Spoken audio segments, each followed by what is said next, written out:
Chainer, Nightmare Adept versus Maelstrom Wanderer. And we've got a turn 3 commander there, so we'll keep. Getting into some reanimation for the Dragon Mage would be really good, because then we could start wheeling and get into even more stuff. We're on the draw, so we'll get even closer to plays like that.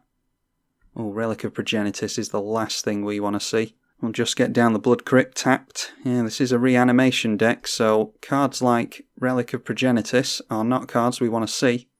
We'll just go in for our commander, not going to discard anything yet, because we're worried about that Relic of Progenitus. Chainer did not come in from our hand, so it gets haste, and we will swing straight in. Now, we can gain control of the Relic of Progenitus with the Zealous Conscripts, and then we'll need a mana held up to force our opponent to exile it. Not the best Zealous Conscripts anyone's ever played, but that might have to be what we go for. So let's just get a tap land out with the Polluted Delta. That leaves us on 5 mana. We'll need 6 mana if we want to go for that Conscripts play, so let's just swing in at our opponent. Yeah, Maelstrom Wanderer is edging ever closer to us. That's 2 lands straight into play. And they might even have... Nope, they're just going for tapped shock lands, that's good. I was going to say they might have more 2 mana ramp. How many are they on now? 3, 6 and 7. 1 more mana for their commander.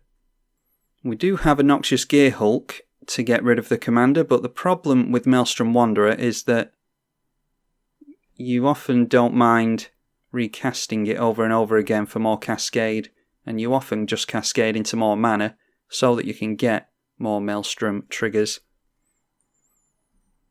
Well, that's the case whenever I run it on the channel anyway. Now then, let's go for this line of play with the Zealous Conscripts, and then deciding to crack it in response so that they get to draw a card and we don't. So that just allows us to go for Viscerous Seer this turn, and then we'll swing in for 6 at our opponent. Now, depending on what happens here, I'm wondering if it's a good idea to sacrifice the Zealous Conscripts and then discard a card to replay it next turn and gain control of Maelstrom Wanderer, getting our opponent down to 0 as quickly as we can. Now, that might be a good idea. Just have to hope our opponent doesn't get into a creature. The good thing about Zealous Conscripts and a sack outlet is that you can take control of your opponent's creatures and then sacrifice them. There's an Arbor Elf. If they want to chump block with an Arbor Elf, then that's alright. We're just going to take a hit from the Wanderer here, I think. Definitely not going to block with Viscerous Seer. So if that's the line of play we're going for, let's sacrifice the Viscerous Seer. Mind Slicer, don't really think I care about that, so let's put that on the bottom. Okay, Command Tower is even more mana. Let's discard the Dragon Mage. If we play that from our graveyard, it'll come in with haste, so that might be something to do next turn. And then that allows us to play either of those creatures from our graveyard. We're going for the Zealous Conscripts here. Zealous Conscripts takes the Maelstrom Wanderer from our opponent, and then we are going to swing in with everything, forcing our opponent to block. They're blocking their own commander, so we'll make sure to get rid of their Arbor Elf and then sacrifice the Maelstrom Wanderer. Sheoldred on top is nice, so we will keep that on top. And we can likely do that again next turn if they get down Maelstrom Wanderer again. I think actually should have held back the Zealous Conscript so that we can block a Maelstrom Wanderer, because it does come down with haste. And there we go again, this is exactly what I was talking about. If they get another 2 mana off this cascade, which, yep, there's 1, they can just recast Maelstrom Wanderer again next turn. And there we go, yeah, if they get into a land there, they can cast Maelstrom Wanderer actually another 2 times, but they see now what we're trying to do. We can just sacrifice our Zealous Conscripts and do exactly the same again. And then all we do is swing in for 7, 10, 13 damage at our opponent. And that is the game won. A very difficult commander to play against usually, Maelstrom Wanderer, but luckily we had the Zealous Conscripts, and I think that one won us the game, as well as Chainer's ability, us being able to cast cards out of the graveyard, was very useful. So I think that was a nice bit of Reanimator shenanigans that we showed off there. Chainer, Nightmare Adept, versus Marath, Will of the Wild. Well, we've got mana, so I'm just going to keep that. Tormenting Voice will get us into some more stuff, hopefully. Don't mind discarding a land when we've got a grip full of lands.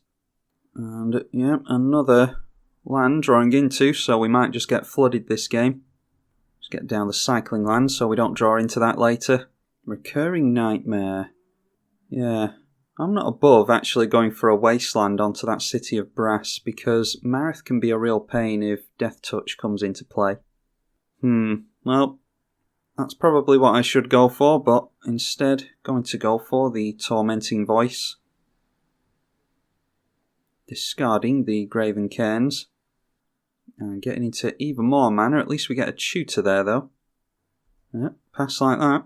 Now, if our opponent gets their commander out here, I think I will wasteland the City of Brass because it will switch off the Reflecting Pool.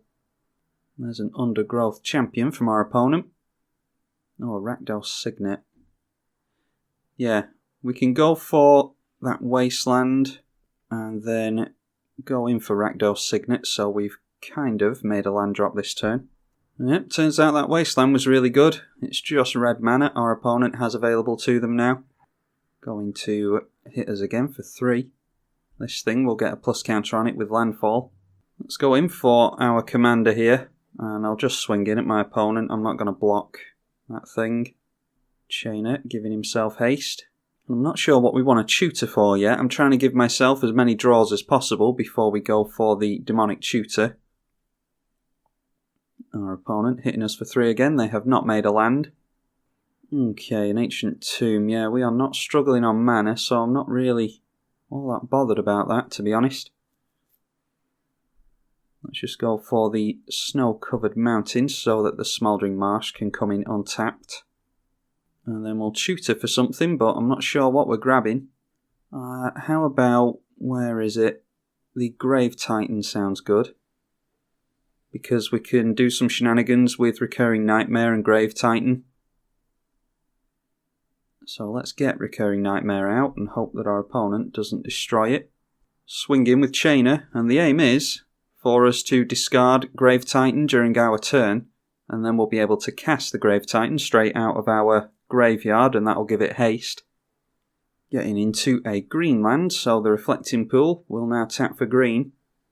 They're still missing a white source though. But green might give them access to destroying the Recurring Nightmare. A lot of damage being dealt to us by this Undergrowth Champion.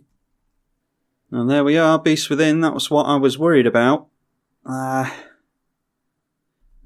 think it's a case of hard casting the Grave Titan then. There's something. Inferno Titan. No, I think I'd rather have Grave Titan for the chump blockers. Let's make a land. Yeah, and we can still discard the Grave Titan so that it comes in with haste, because we'll have chump blockers when that enters. So whenever we discard a card with Chainer, we can cast a creature from our graveyard, and that does include the creature that we want to cast being discarded.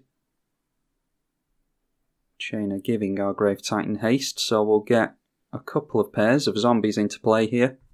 And I think we've given ourselves enough time to take over this game now. Yeah, who knows what would have happened if our opponent had kept their white mana. Well, speaking of white mana, there's the plateau. So they've got double green and double white available to them now. They may have a board wipe. There is our opponent's commander, hoping not to see a Basilisk Collar. Alright, I'm just going to do the same thing again with the Inferno Titan. Let me just grab a tapped Blood Crypt, and then we'll go for the discard on Inferno Titan. And again, that will allow us to cast Inferno Titan from the bin, and it will enter with haste. I'm going for this because I want to lightning bolt our opponent's commander. They can respond by pinging something, but yeah, they just opt not to do that. So we will swing in with everything apart from the chainer. We'll go for a lightning bolt on our opponent's head, and that should be the end of this game. And our opponent decides to take it like a true sport.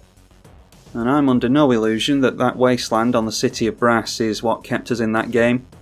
I obviously don't know what else was in my opponent's hand, but yeah, Marath can do some pretty cool stuff, especially with Death Touch, where you can just go around pinging all of your opponent's things. That's typically what I run into with Marath anyway. So, using the Wasteland to buy ourselves some time, because we didn't really get into all that much ramp, we just had to make our land drops every single turn, and then getting to the point where we could hardcast the Inferno and Grave Titan, as opposed to reanimating them and cheating their costs, was the only line of play we really had there, and luckily it worked out for us. I'm tribalkai on the EDH channel. Thank you for watching.